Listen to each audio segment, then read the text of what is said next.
Nakalipot na nga sa malaking kulungan itong si Renan Alon matapos mapatunayan nga na talagang guilty siya sa kanyang kasalanan.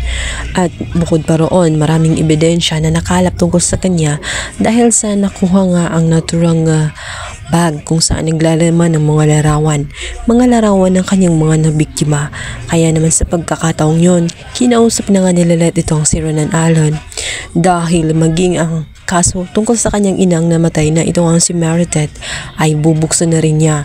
At sa oras mapatunayan na may kasalanan itong si Renan Alon or may kinalaman siya, ay tinitiyak niya na tuluyan na nga siyang mabubulok ng husto sa kulungan. Dito naman ay nagsalita itong si Attorney Alon na lahat ng kasalanan ay guilty siya, subalit isang bagay ang sasabihin niyang totoo at ito nga ay wala siyang kinalaman sa pagkamatay o hindi siya ang pumatay kay Meredith. Natitiyak niya yun 101% at kaya umano niya itong patunayan.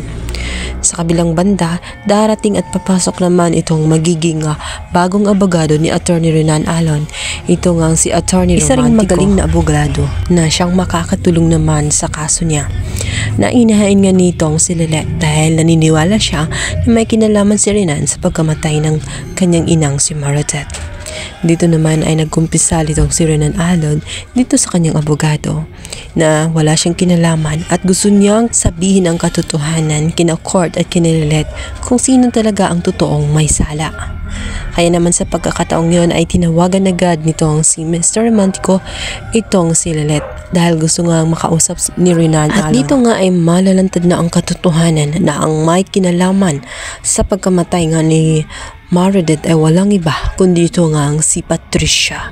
Sa kabilang banda, nag-isip-isip si Patricia dahil alam niya na anumang oras ay ilalantad na ang katotohanan nitong si Renan. Kaya naman uunahan na niya ito at nag-initiate na nga siya na magkaroon nga sila ng vacation dalawa ni Ramir sa ibang bansa. Subalit nagdalawang isip na itong si Ramir at naisip niya na hindi pa nga yun ang tamang paraan o ang tamang panahon dahil sa medyo magulo pa ang nangyayari sa kanilang paligid at nais niyang malaman ang tungkol din sa mga kaso na hinahawakan ni Lilet at gusto niyang i-guide itong si Lilet, lalo't na laman din niya na gustong buksan ni Lilet ang kaso ng tungkol sa kanyang ina at handa siyang umalalay at suportahan ang kanyang anak pagdating doon. Kaya naman walang magawa itong si Patricia, hindi siya pwedeng umalis ng bansa. Sa pagkakataong yun, mananatili siya kasama nga itong si Ramir dahil ayaw din naman niyang humuwalay dito. At wala din doon itong si Trixie na magsasalita tungkol sa nalaman niya sa katotohanan na ang kanyang inang si Patricia ang may kasalanan sa pagkamatay nga nitong si Meredith. Ngunit kahit wala si Trixie ay malalantad na ang katotohanan.